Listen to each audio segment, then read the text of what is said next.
विजय बहुगुणा जी, हमारे पूर्व मुख्यमंत्री तीरथ सिंह रावत जी, धामी जी की मंत्रिपरिषद के सभी सदस्यगण, सांसद और मेरे मित्र श्री अनिल बलूनी जी, सांसद श्री अजय भट्ट जी, सांसद श्रीमती माला राज्यलक्ष्मी शाह जी, सांसद श्री नरेश बंसल जी, उपस्थित सभी भारतीय जनता पार्टी के वरिष्ठ नेतागण और आज इस विशाल समारोह में आए हुए प्यारे भाइयों, बहनों, माताओं और मेरे जिगर के टुकड़े जैसे युवा मित्रों, आप सभी को राम राम। सबसे पहले पूरे देश की आस्था जहां पर निवास करती है, पूरे देश के सभी अखाड़ों के, सभी प्रकार के संगठन के संतगण जहां निवास करते हैं, वो देवभूमि उत्तराखंड को मैं प्रणाम कर कर मेरी बात की शुरुआत करता हूं।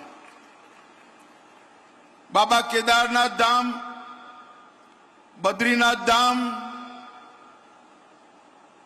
गंगोत्री, यमुनोत्री और हेमकुंड साहिब के साथ यहां विद्यमान अनेकानेक तीर्थों को प्रणाम कर कर मेरी बात की शुरुआत करना चाहता हूं। भाइयों बहनों, आज मौका है धामी जी की सरकार के 4 साल पूरा होने का, मगर इसके साथ साथ मौका है भारतीय जनता पार्टी की सरकार के 9 साल भी आज पूरे हो रहे हैं। 9 साल भी आज। अभी अभी मोदी जी आए थे, उत्तराखंड के 25 साल का महोत्सव शुरू कर कर गए। मैं आज इस कार्यक्रम के माध्यम से उत्तराखंड की जनता को बताने आया हूं कि एक जमाना था जब ये उत्तराखंड देवभूमि अपने अधिकारों के लिए संघर्ष कर रही, अलग राज्य, अलग पहचान, उत्तराखंड की संस्कृति, इसको बचाने के लिए उत्तराखंड के युवा मैदान में उतरे थे। और उस वक्त एक कांग्रेस पार्टी और समाजवादी पार्टी ने सहन न हो सके ऐसा दमन हमारे उत्तराखंड के युवाओं पर किया था। अनेक युवाओं को गोली लगी, उन्होंने बलिदान दिया। रामपुर तिराहा की घटना आज भी उत्तराखंड वासी भूले नहीं।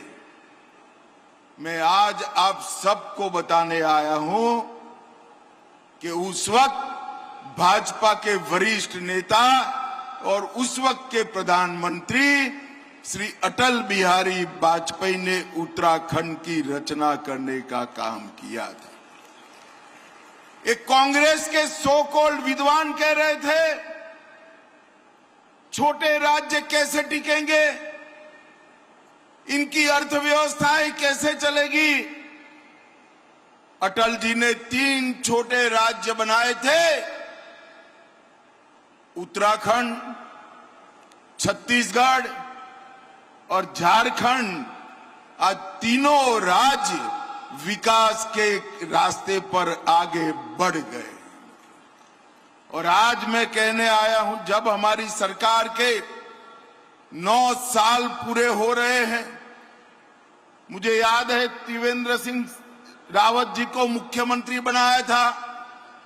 पहले कार्यक्रम में मैं आया था, तब मैंने कहा था मोदी जी, अटल जी ने बनाया है। मोदी जी संवारने का काम करेंगे, मोदी जी संवारने का। और ये 9 साल उत्तराखंड के विकास के 9 साल हैं। ये 4 साल के अंदर मुख्यमंत्री धामी जी ने एक एक समस्या को चुन चुन कर समाप्त करने का एक रचनात्मक अभिगम लिया। इसके कारण उत्तराखंड आज विकास के रास्ते पर 2 दूनी रात चौगुनी गति से आगे बढ़ रहा है। और मित्रों, आज ही 1132 करोड़ के जन सुखाकारी के अलग अलग कामों का लोकार्पण और भूमि पूजन हो रहा है। आज यहां पर नई न्याय संहिताओं की प्रदर्शनी का भी उद्घाटन हो रहा है। मेरे उत्तराखंड देवभूमि के सभी वकील मित्रों को मेरा आग्रह है, न्याय प्रणालियों के साथ जुड़े हुए सभी युवाओं को और विशेषकर माताओं बहनों को आग्रह है कि ये प्रदर्शनी जरूर देखिए। मोदी जी के नेतृत्व में अंग्रेजों द्वारा बनाए गए 150 साल पुराने कानून, जिसको बनाने का उद्देश्य था अंग्रेज सरकार की हुकूमत को लंबा चलाना, वो समाप्त कर हमारे नागरिकों की सुरक्षा के लिए न्याय संहिताएं बनाई है। मैं ज्यादा कहना नहीं चाहता, परंतु इतना जरूर कहना चाहता हूं कि कानून के 2028 में कंप्लीट इंप्लीमेंटेशन हो जाएगा।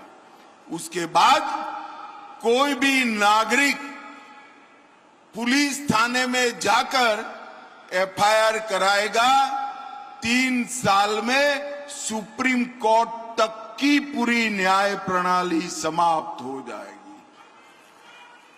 अब समय पर न्याय मिलेगा। ये दुनिया के सबसे आधुनिक न्याय संहिताएं हैं और ये दुनिया की सबसे वैज्ञानिक न्याय संहिता है। मेरा आग्रह है कि आप सभी लोग जरूर इसको देखिएगा। आज यहां पर एक जोर जोर से नारे लगा रहे हैं। 1900 युवाओं को पुलिस आरक्षियों का नौकरी मिल गया है। मैं सभी युवाओं को मन से पूछना चाहता हूं, अगर कांग्रेस की सरकार होती तो ये नौकरी आपको मिलती क्या? जरा जोर से बोलो, मिलती क्या? पर्ची भी चाहिए होती और खर्ची भी लगती, दोनों लगता। अब कोई सिफारिश की जरूरत नहीं, कोई रिश्वत नहीं देनी है। पहाड़ पर रहने वाला हमारी बूढ़ी माँ का बेटा कोई सिफारिश के बगैर आज नौकरी प्राप्त कर कर अपने घर जा रहा है। इसी को शासन है। और यहां पर धामी जी ने जो नकल विरोधी कानून बनाया है, वो कानून ने एक प्रकार की पारदर्शिता रोजगारी क्षेत्र में लाई और इसके कारण ये संभव हो पाया।